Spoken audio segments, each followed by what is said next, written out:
Live from the Export Beer Garden Studios, you're listening to the BYC, and what a week of cricket it's been, with two absolutely outstanding games of Test cricket running parallel and culminating in stunning victories against the odds. It was a fantastic reminder of why Test cricket remains the pinnacle of the game, and we can only hope that continues with the arrival of the South Africans on our fair shores. We'll be delving into that series as well as serving up all the BYC classics news or ruse. And who am I and Dylan Cleaver? What a week for cricket fans. Yeah, that night where both those tests concluded, England, India and Australia, West Indies. Sensational. Just a reminder why it's the greatest game of all. Absolutely, man. It was just compelling, brilliant. Just all the reasons, Paul Ford, why we love Test cricket. You know, the endings like that in both games was just sensational. Oh, yeah, absolutely. It was. I can't recall a night of cricket where two games like that have occurred within such close proximity. It was glorious, captivating, nail-biting. It got you on tenterhooks, palpitation-inducing, and romantic.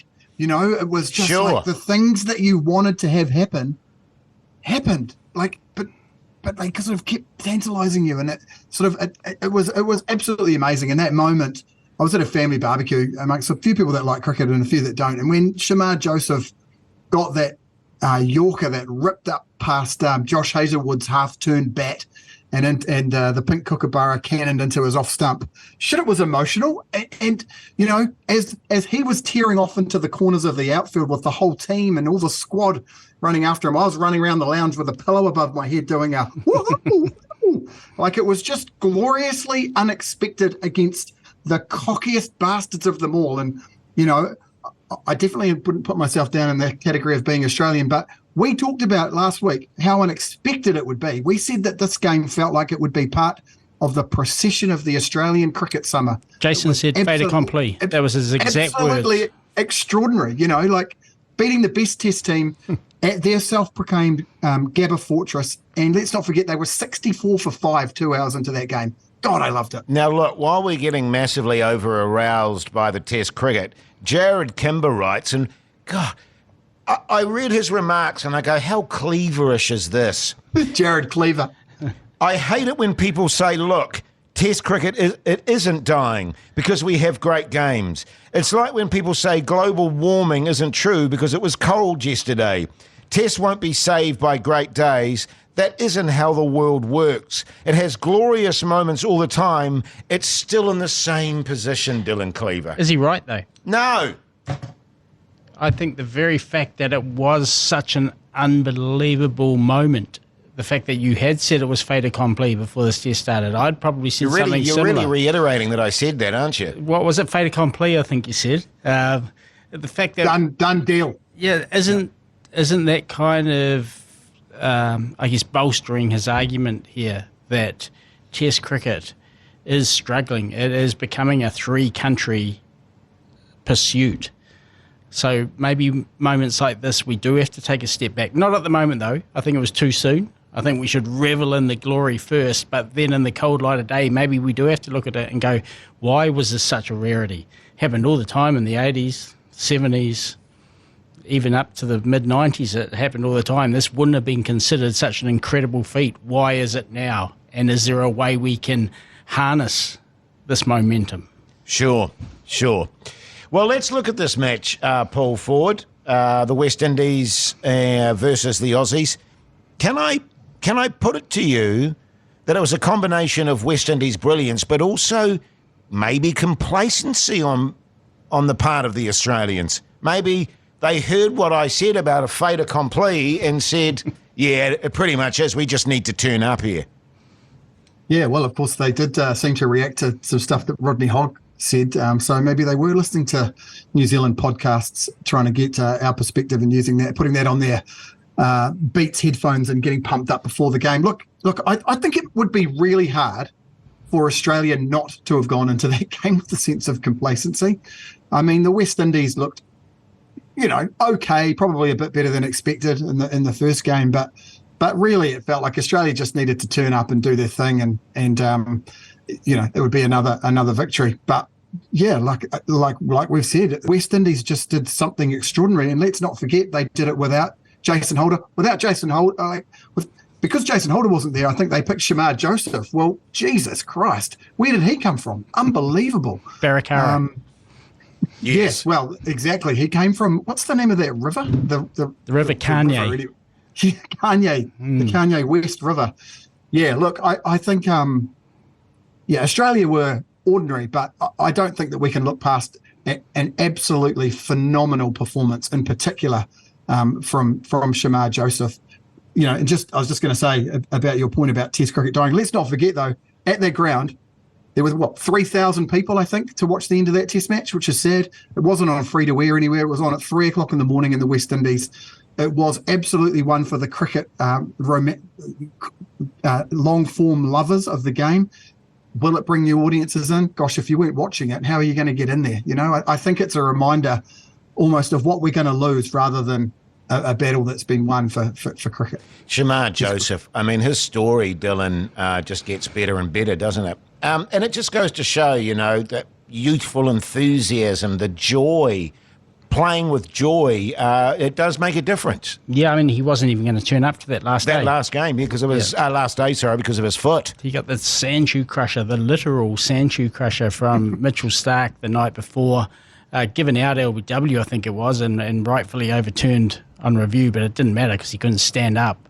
And Australia chasing a small total, I guess there was a thought that, he's got a bit about him, why waste him? But they chucked an injection in there, like they did with Neil Wagner at the Mount. Yes. A couple of summers ago, chucked an injection in there, got him out there, and he was bowling at some serious heat. He's nippy. Yeah, he can get up to 150, and with that kind of that low action and a kind of a fearlessness. Is fearlessness the right word for a fast bowler? Most fast bowlers are fearlessness, but I guess he's not burdened by failure. No. Yeah, in his career. Would you say a bit Malcolm Marshallish in that skiddy pace? Yeah, not ridiculous. Maybe not quite the same idiosyncratic kind of action as a Malcolm Marshall, but definitely skiddy, definitely quick. Reminded me a little bit of the guy at the other end when he first started. Kemar Roach I was very high on when he first started, but he never quite, I guess, reached the heights that we hoped. Although, a trooper for the West Indies. But we've got some interesting correspondence on this, and it's probably worth running over. Muzz writes, the West Indies beat Australia, but what is your favourite highlight? Was it the win itself? Was it Travis Head's king pair? Was it Rodney Hogg's churlish pre-match comments? And Rodney Hogg just said the West Indies were a disgrace, shouldn't be there, basically. Was it just great for the game? Was it Tim Payne and Ian Healy's post-match cheerless comments, which I'll get to in a minute, or another option? What was your favourite part of that? What was your single favourite part of that game, Jason? Oh, I think it has to be Shamar and that bowling performance, particularly given that it looked like he wasn't going to play on that day, and just the rise and just the youthful enthusiasm, the joy when they got that victory at the end there, his pure and unadulterated joy. Every time he got a wicket, he'd probably run about 6K, wouldn't he? Running around the place. I just love that. And I love that he's gone in there. And you mentioned fearlessness. It's just that it's that kind of, I've got nothing to lose here. You know what I mean? I've come from this really humble background, and I'm just going to take this opportunity and run with it and see how we go, Paul Ford. What about you? What was your highlight? Yeah, and Travis Head King pair. I did love the Travis Head King pair, and I did have a quick look at the stats. Ian Colquhoun, of course, the New Zealand wicketkeeper in the 26 all-out game, he got a pair in that game. I've got another great stat for you later on when we get to Who Am I as well. But look, I can't go past Joseph either. I did love Craig Braithwaite showing his muscles and having a crack at Rodney Hogg. Rodney Hogg, of course, has not eaten humble pie. He said, I'm glad they came out. They were useless in the first game, and I'm glad they did heaps better in the second, which is classic Rodney Hogg. He's not even relevant. It's extraordinary that they mentioned him during the post-match presentation. And he played in a terrible Australian team himself. Yeah, exactly. It's ridiculous. Absolutely ridiculous. On Shamar Joseph as well, I mean, I guess the the sad thing, and with the silver lining, I mean, he's come out and said that no amount of money will take him away from wanting to play for the West Indies at Test cricket. The West Indies have got 3 Test matches scheduled in the next 9 months. They're all against England, so he'll play those. But it's this weird thing where we're like, cool, this is going to be the saviour of Test cricket. The West Indies are going to be fine. Well, not really, because they just literally don't have any games to play. So, of course, what's he going to go and do? He's talked about going and playing for the Adelaide Strikers. He was down to play for the Dubai Capitals in the ILT20, but because of his toe injury, he can't play. And he's been announced as a player. He's going to be joining the Pakistan T20 League, Peshawar Zalmi, in February through to March. I mean, the fact is the structure of the game is just not set up to capitalise on Shamar Joseph and the sort of aura that follows on from a victory like this. And I think that is sad, but it's kind of that darkness that's hanging around Test cricket that just made this such a magical, magical moment at the Gabba. Great stuff. Well, you mentioned Tim Payne there and his churlish comments, and I'll read them for you. What a dick. It annoys me, says Tim Payne, when I hear past players commentating and almost barracking. I find that really hard to listen to. It was awesome for the West Indies. It was not great for Australia. It wasn't a great performance. I just don't like it. It makes me uncomfortable. Why are you barracking against your team that you played in? I'd like to address those comments from Please Tim Payne. do, Dylan. Maybe, Tim Payne, it's because there's something bigger at play here. Something that might actually end up benefiting Australian cricket and the entire cricket world. If you can see past the end of your, I've got something firm to pull. Maybe the likes of Gilchrist and that can see a very real future without Test cricket, where it becomes just a 3-team thing, and maybe they don't like that. Or maybe Gilchrist is just human and found joy in someone else's happiness. Maybe he was genuinely moved by Lara's emotional outpouring or Joseph's orgasmic victory lap. Maybe he's just not a cock like Tim Payne. Here, Dylan. Well said. Well said, mate. I agree. The hypocrisy of, and I know he's a talkback host, right? So let's keep it in perspective. But the irony of Australian cricket commentators being criticised for being not patriotic enough, it just is preposterous. It's a preposterous thought that, you know, they're absolutely jingoistic 99% of the time, and Gilchrist has let his guard down. The other person I loved talking about the joy of the West Indies win was Pat Cummins, who said, "What an amazing day of Test cricket. It was great to be a part of it. I'm gutted we came down on the wrong side, but this is why we love it." And I thought, good on you. Bloody hell, that's so on the money. It's not doing us any favours, though, is it, really? In the World Test Championship, or what do you mean? Coming up, with Australia coming up. Well, maybe. We'll see. Maybe there's an underlying fragility there that we can exploit. Yeah, I'd like to think so, Dylan, but I don't. Hey, so you flick across You do, at you the flick same right across. time, and England, the first test against India in Hyderabad, had no right to win this game. Bowled out for 246 in the first innings. India reply with a massive 436. Game over. All over. But methinks not, Paul Ford. Bazball and the English came roaring back. The 190-run deficit. I mean, Ollie Pope was absolutely incredible. Batting in the second innings on an old pitch. They're on minus 190, as you just mentioned. He scored 1 in the first innings, so came in with his, should have come in with his tail between his legs. He's meant to be shit against spin. He's facing Ashwin, Akshar Patel, Jadeja in their 829,000 test wickets, or however many it is that they've got. They've got, you know, this guy called Bumrah, who's quite decent as well. And he just pulls out one of the greatest knocks you could ever see. I mean, when you're talking about a batting innings that's being talked about in the same breath, in fact, eclipsing what Kevin Peterson did over there with his massive ton. I mean, it was just incredible. And then followed up in the same vein as Shamar Joseph, a guy we've never heard of, playing in his first series of Test cricket. Hartley, what the hell, 7 for 62. And he looked terrible in the first innings. He did. And I love the fact, I heard a couple of commentators describe him as he looks like a rural vicar out of an English drama series, and that is exactly right. And he had a flipping blinder. It was so good. And, you know, as that end of day 4 and then was it Siraj swinging for the hills and being stumped. I mean, it was run around the lounge with my shirt over my head again. You know, it was just madness. Yeah, I've got to say, just as a bit of a sideline there in terms of the Indian performance, God, Bumrah's good. He's such a good bowler. He's just phenomenal the way he bowls. But what was your takeaway from that match, Dylan? Obviously, more for the Bazball cannon. Yes. And, you know, maybe we get a little bit carried away by that. But just the sweeping, reverse sweeping from ball 1, Ben Duckett going in, scoring nearly all his runs from reverse sweeps, Ollie Pope reverse scooping over Slip's head.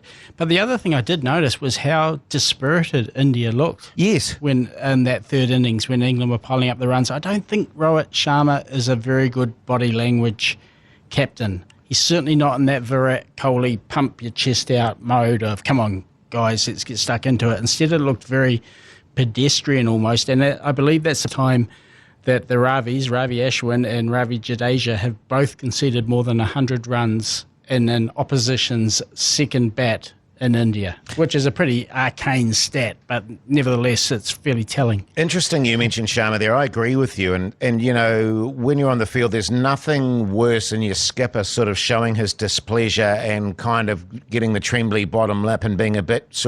I mean, I found Kohli the same way, actually. I thought he wore his heart on his sleeve a bit too much and was a bit too over-emotional as a skipper. Yeah, I was going to say too.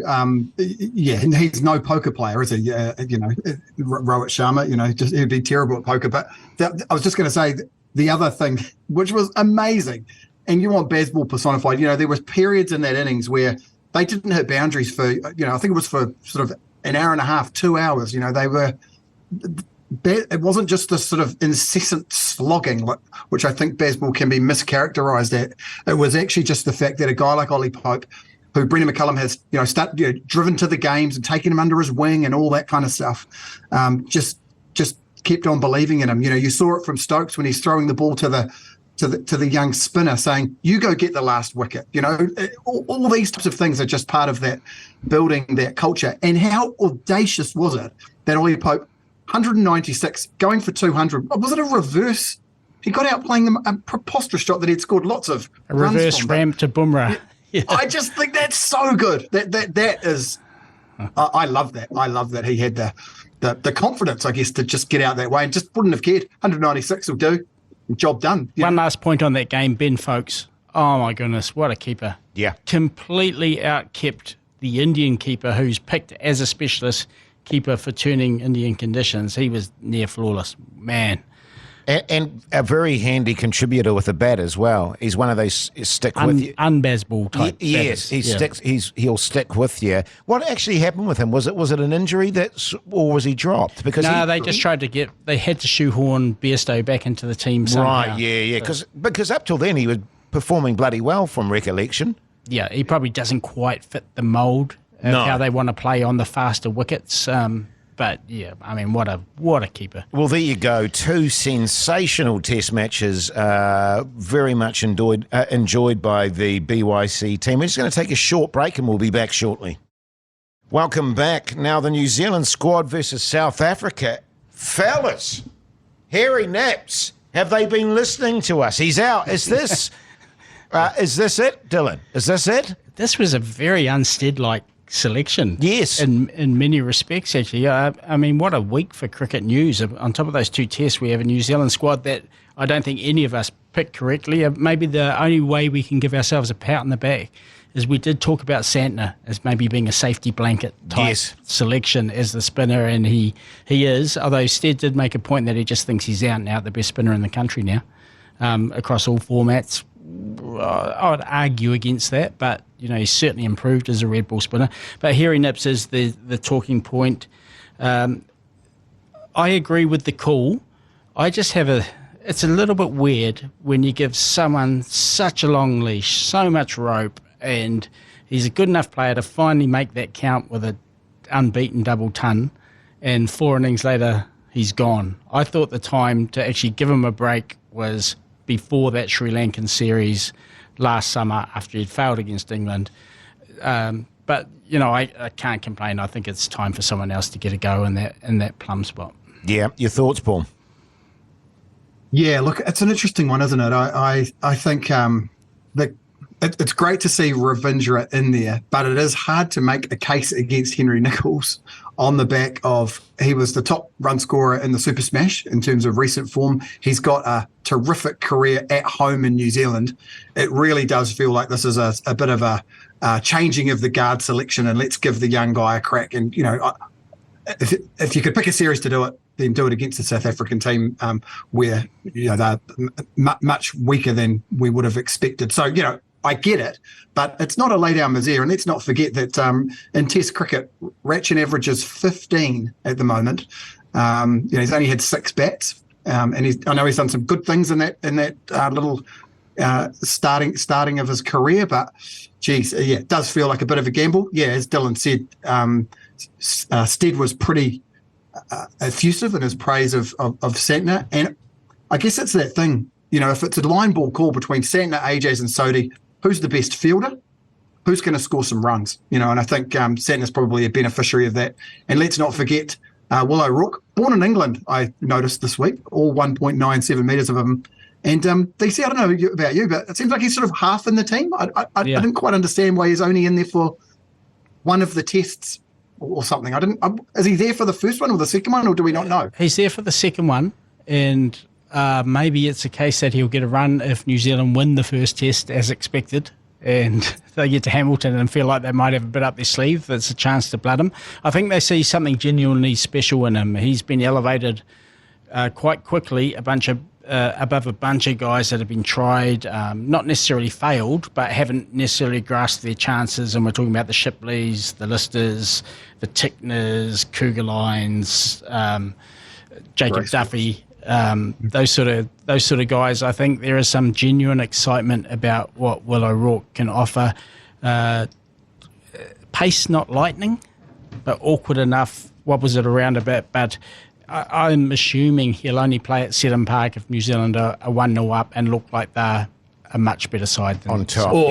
Or if Jamieson breaks down, I guess it feels a little bit like he's an insurance for Kyle Jamieson selection, which makes me slightly nervous. And it did sound like Stead was saying that he'd done some good things at Seddon Park during domestic cricket. The two people that I've got an eye on, I guess, that I want to do well, obviously I want them to win and all that kind of jazz, but Devon Conway, we've talked about his white ball form.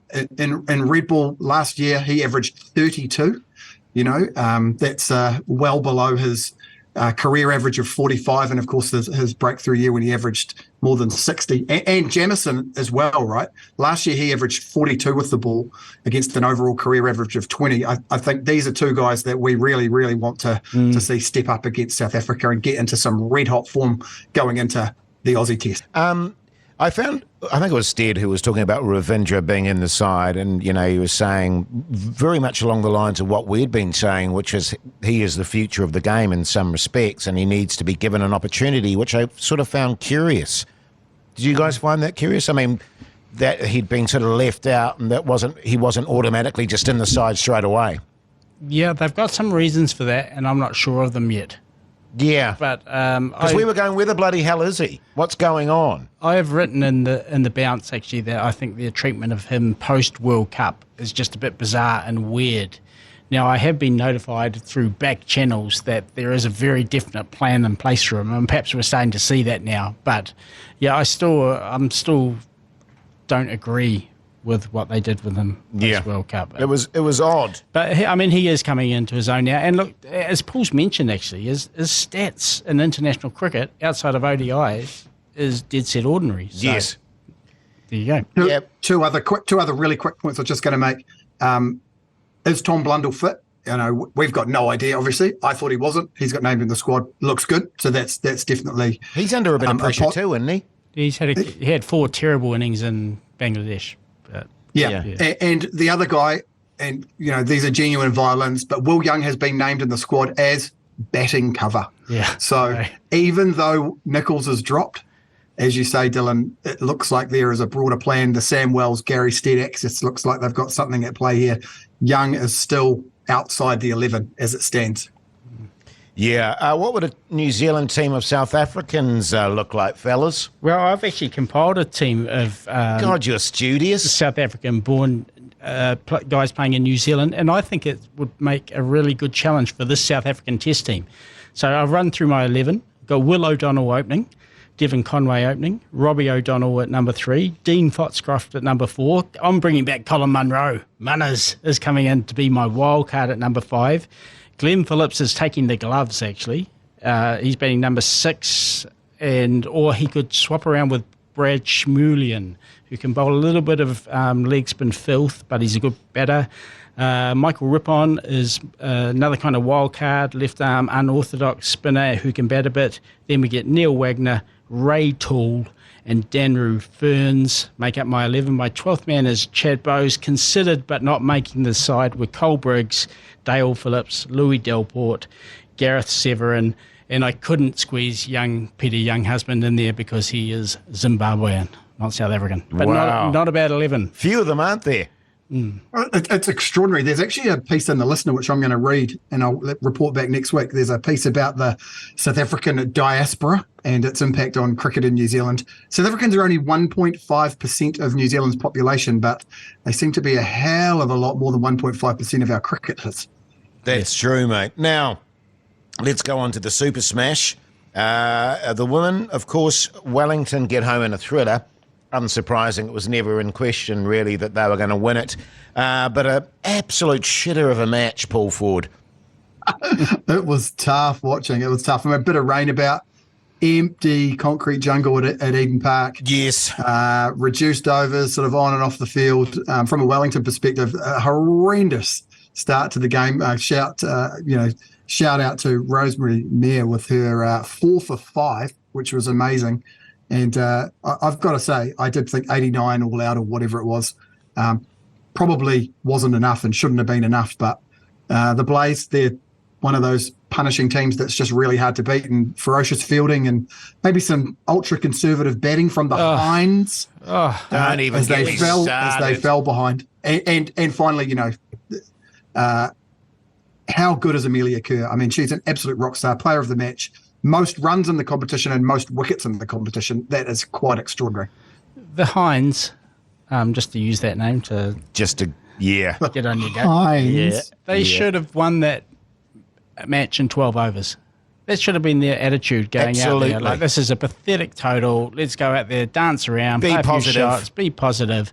It was like they wanted to drag it out. It was like they were playing in ODI at times. Oh, my God, it was so painful to watch.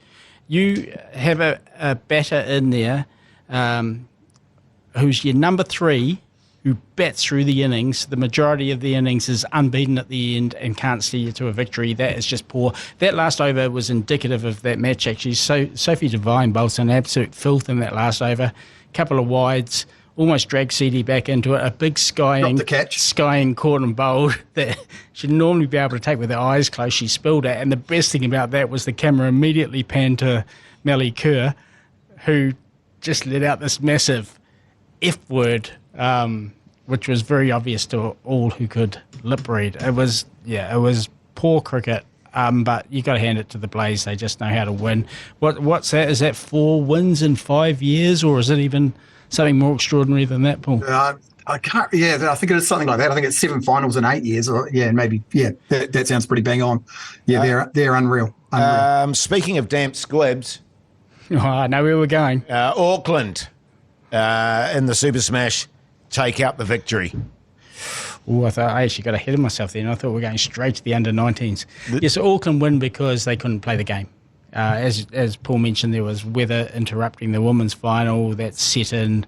Once Canterbury looked decent, actually. Tom Latham and Henry Nichols. They did. 2 guys you don't really associate with T20 cricket had laid a platform. I would have put the Cantabs as favourites at the halfway mark of that match, but it wasn't to be. Yeah, wasn't to be. Well, let's get into the under-19s, because Never pick on kids. when I came in here, Paul Ford, you won't know this, steam was coming out of Cleaver's ears. He is furious, and he's got the stats to back it up. Disappointing performance from them, Paul Ford. Let's start with you before Cleaver unleashes. Yeah, look, it's been a tough week on that front. It's a long tournament. Let's just keep that in mind. But yeah, look, not a lot to take a huge amount of confidence out from a New Zealand perspective. Got to say, Scott Storris commentating Mushir Khan looked bloody good. He's got 2 tons and 3 knocks, and then he comes out and gets 2 for 10 as well. He looks like he's a bit of a phenomenon in the making. Before Dylan gets stuck in though, I did just want to bring your attention to the brother of Mushir Khan, the guy that scored a ton last night. This is Sarfraz Khan, and he's famous for when he was 12, he scored 439 in a school tournament, but there were quite a lot of question marks about his age at the time. He went through a full process, and eventually the Mumbai Cricket Association accepted the results of an advanced age test, which I don't know what that even means. But Mushir Khan is one that I'm keeping an eye on. Sarfraz Khan, by the way, has been called up into the Indian team. So, Dylan, what did you think? Well, I'm just wondering about this advanced age test. Obviously, with the tree, you cut a bit, don't you? And you look at the rings. So I don't know what they do for a human. Maybe there's something in your fingernails that they extract. But look, I am not going to pick on kids. But I do have some stats. So I'm just... Yes, you are. Their inability to play spin is quite staggering. I would understand this if they were playing in Sri Lanka, or this tournament was in India, and they go on there and they're facing a whole bunch of mystery spin and have just got no concept of how to play it because they're not subject to that. But they're playing in South Africa in conditions they shouldn't be totally unfamiliar with. They're playing left-arm orthodox spin for the most part and have zero clue how to play it. And look, in their last 3 games, they have scored 140 all out against Pakistan. They have scored 92 for 9 against Afghanistan, and whatever it was last night, did they get 80 something? I had it in front of me here somewhere, but I've lost it here. 81 against India. Across those 3 matches, they have faced 57.5 overs of spin. They have lost 20 wickets for 148 runs in that 57.5 overs of spin they've faced. If it wasn't for a couple of jolly slogs against Nepal, they would have no batters that are average more than 20 for this tournament. And as it is, only 2 of them do average more than 20. It has been really painful to watch. And I've had a couple of messages from people saying, does this really augur poorly for the future of New Zealand cricket? To be honest, we've always struggled at under 19 level, apart from maybe that team that had Bolt, Southey, Williamson. Never been great at this level. And you've got to remember that if you develop cricket as well in your high-performance program, you only need 1 or 2 from this age cohort to want to be a good player for your test team to remain healthy. Having said that, it was a hard slog. Dire. Yeah. I'm not going to make excuses, but we've never done very well in South Africa as a cricket team. That's the other thing. But I do wonder whether our preparation leading into the tournament, we've played in the right places. I mean, you've got to look at the teams that we were playing in the East Asia Pacific World Cup qualifying tournament. It's teams like Vanuatu and so on. I'm not sure we've had enough tough games on the way in. I know that costs money and all of that kind of thing, but the thing is, if we're going to scrutinise them, it would be interesting to understand the program that they've gone through to end up over there in South Africa. Because we had to qualify for this tournament, though, didn't we? For some reason, as opposed to normally just being sort of automatic entries in it, we had to go through a tournament. The commentators were talking about it in the game against Nepal. I think that's right, Jace. It was a COVID-related thing where we opted out of the 2022 tournament, and then so we had to go through this weird qualification thing where we played Fiji, Indonesia, Papua New Guinea, Samoa, and all of that kind of jazz. Yeah. Maybe not ideal preparation, and maybe a failure of coaching. I mean, when you've got stats like you've just pointed out, actually, surely the coaches are going, well, what's the issue here? And that seems pretty obvious to me. Spin. We need to do some work on playing spin. I think probably the coaches don't have quite enough time to do anything with these guys once they're in a New Zealand team like this. I think it's probably more the school system, and what we're seeing at schoolboy cricket is probably because these guys would be the best cricketers, age group cricketers in the country. They would monster. Like they'll go to national tournaments playing for ND, Canterbury, Wellington, whoever, and they will be monstering it. Yeah. And so they're getting over there and they're playing orthodox spinners from countries and just are seriously clueless. So that's probably a failure of the system rather than specific coaching for this tournament. Write an article about it, please, Dylan. Yeah, maybe. Never pick on kids, though. Yeah, true. Hey, listen, we're going to take another break. We'll be back shortly. Welcome back to the BYC. It's time for Paul Ford's News or Ruse. Yeah, it is. And Jace, with a really lackadaisical victory last week that I coaxed him into and he comprehensively took Dylan Cleaver out. 3 bits of news. There's going to be something wrong with one of them. Tell me what it is. Barkby United Cricket Club in Leicestershire is pleading with the county council to reduce the speed limit on a neighbouring road after yet another car crashed through its perimeter fence, resulting in damage to the fence and the cricket outfield. And you'll be pleased to know everyone in the vehicle escaped without serious injury. It's not the first time a traffic incident has impacted the club. A second 11 match against Medbourne was suspended in June 2017 after a car came through the fence. And given the proximity of the boundary rope to the road, the club is keen to see the speed limit on Cricketers Hill reduced. Jack Wood, club secretary, said it's a national speed limit road and it doesn't turn to 30 miles per hour until the bottom of the hill where it enters the village. The rope for the boundary is sometimes less than half a metre away. It's not the biggest of grounds, but boundary size dictates it must be near the fence. Number 2, Pakistani cricketer Shoaib Malik has attempted to clear the air after an alleged match-fixing incident in the Bangladesh Premier League, followed by him departing his team sooner than originally planned. Malik was playing for Fortune Barishal and sparked a debate after he bowled 4 no-balls in an over and gave away 24 runs during a match against the Khulna Tigers.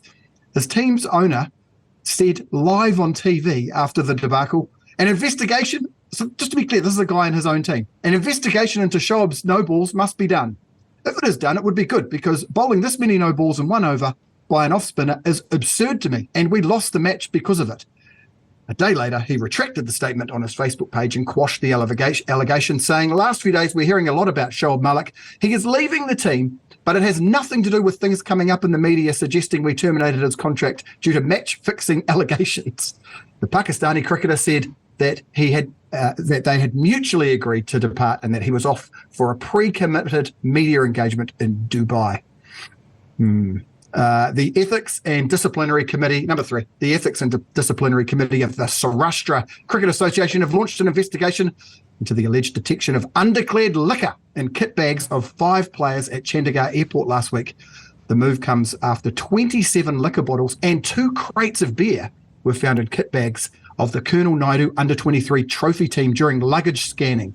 Officials said Chandigarh is not a dry state, so no criminal offence has been registered, but we cannot tolerate such indiscipline. There was a dramatic twist to the story when one of the fathers alleged that his son was unwittingly used as an alcohol mule for a senior player so that he could get removed from the team and other players brought in his place.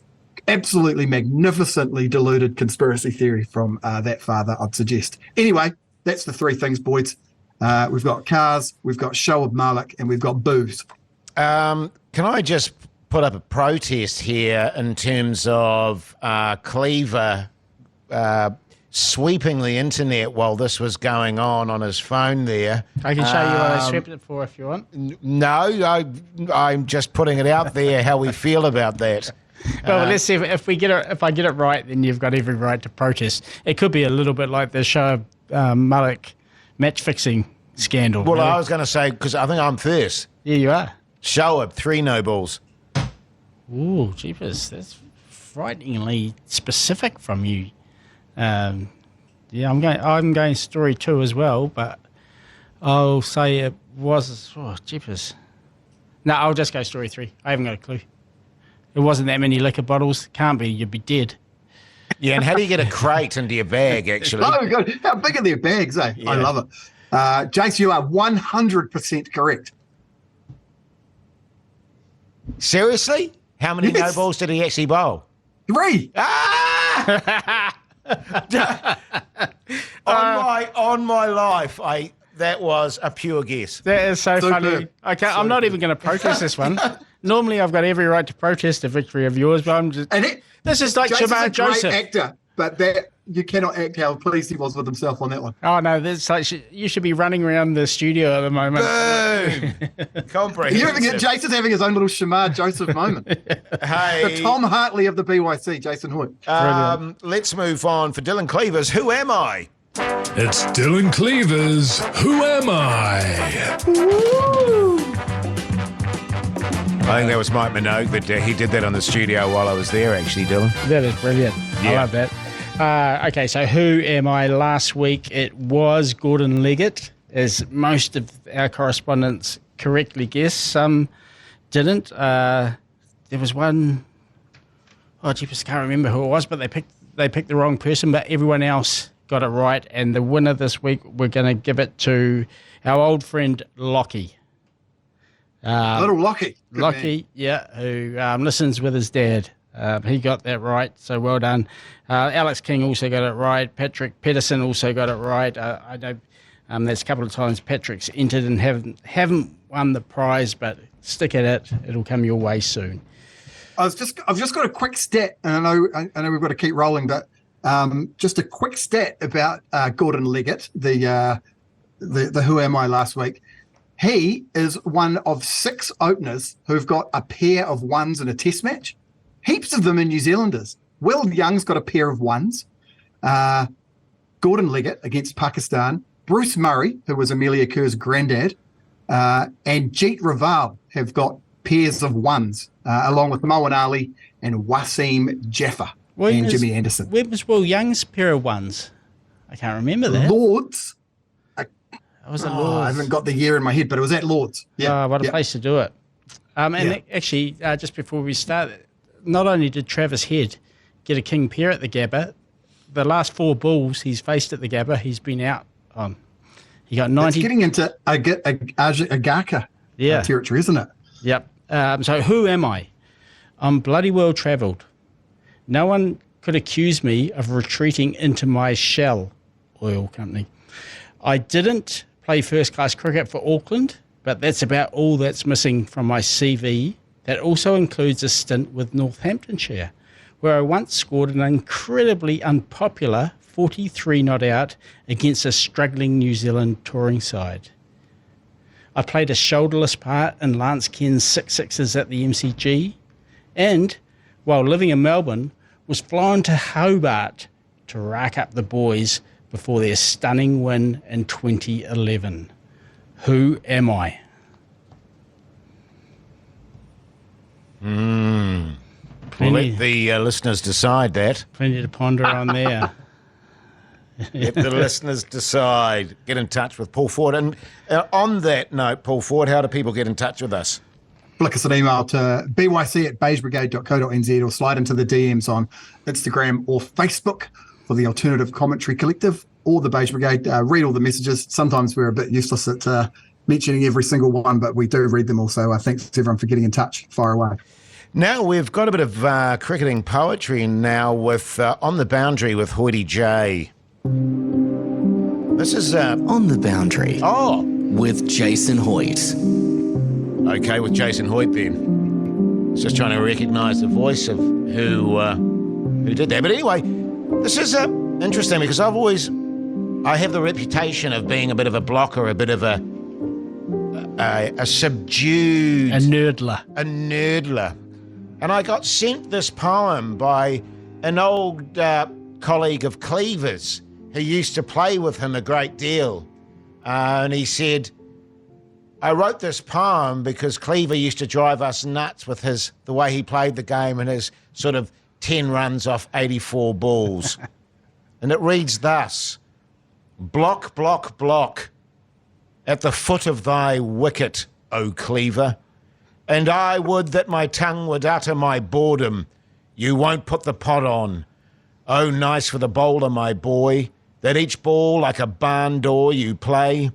Oh, nice for yourself, I suppose, that you stick at the wicket all day, and the clock's slow hands go on, and you still keep up your sticks. But oh, for the lift of a smiting hand and the sound of a swipe for 6. Block, block, block, Cleaver, at the foot of thy wicket, do. But 1 hour of grace or Walter Reed were worth a week of you. Smiting hand. I love that. There you go. I won't give away who wrote that. Nah, it's very unfair too. I did have one, maybe 2 summers of blocking, actually. Yes. Complete blocking. And you're gonna be compared in people's heads to Dane Cleaver, against whom most people would be regarded as a blocker, DC. Yeah. True. Hey, right now it's time for Paul Ford's Cricket Violence Corner. Paul Ford's Cricket Violence Corner. Retired South African batsman who should be in New Zealand, Dean Elgar, has revealed his first encounter with Indian cricketer Virat Kohli saw him get spat at by the Indian legend. I came into bat and I was actually like holding my own against Ashwin, Jadeja, and Kohli spat at me. I said to him, if you do that again, I'll fucking pop you with this bat. I will absolutely knock you out. Asked if Kohli knew the local slang, Elgar said that he did because he had AB de Villiers as his teammate at the Royal Challengers Bangalore in the IPL. Elgar said de Villiers spoke to Kohli during the test match after he learnt about the incident. De Villiers found out what he did, went up to him and asked, why are you spitting at my teammate?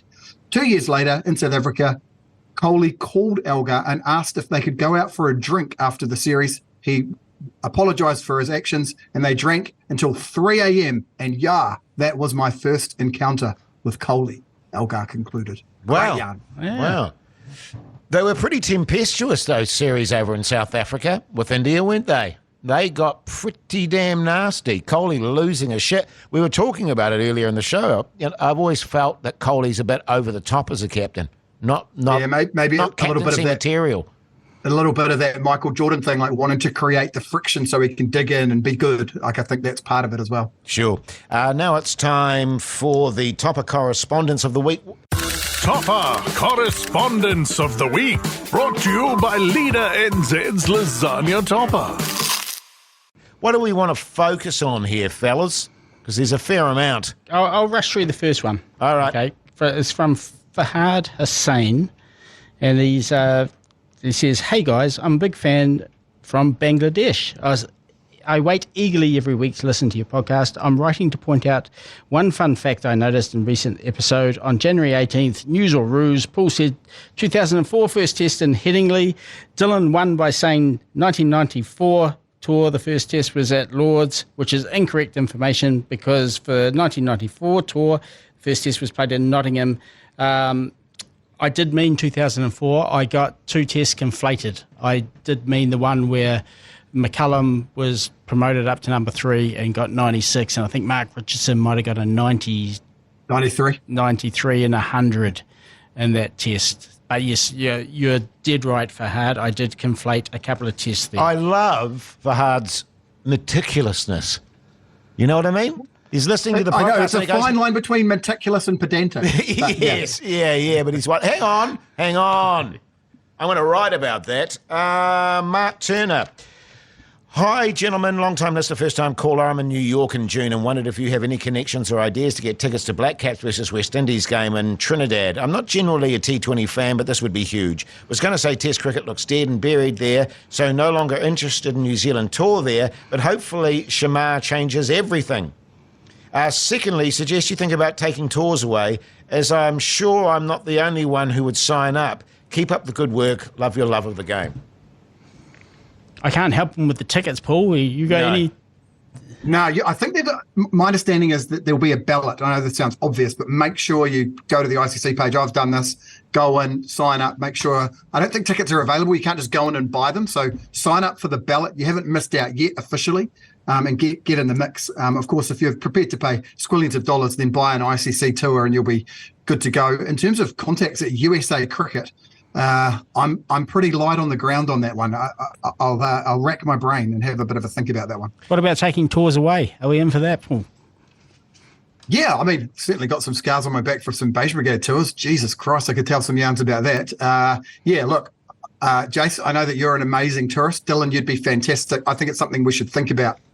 Absolutely. David Webb writes, hi team, your Christchurch opening bat with 9 tests seems to be Robert Anderson. No, it wasn't. That was No. the one I was meaning. Jumbo Anderson. It was not Robert Anderson, but what a character. I wonder if any of you saw Kimber's piece on the Bluey episode on cricket. It's excellent cartoon dog / cricket analysis crossover. And that cricket episode of Bluey is a favourite of my kids and mine and worth a watch, TVNZ Plus, at less than 7 minutes.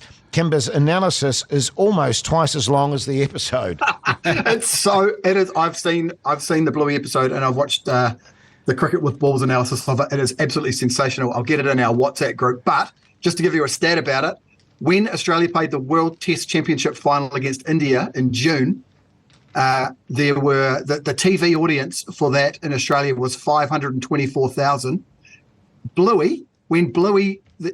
At the same time they launched the Bluey cricket episode, more people watched the Bluey episode than the World Test Championship final in Australia, 563,000. It is absolutely sensational. The Healer family, we're going to get amongst this, boys. It's a wonderful. It's got some quite specific cricket-related stuff in it, which I think you'll appreciate. Great stuff, mate. Well, that's the end of the podcast. Dylan Cleaver, what's going on with the Bounce, mate?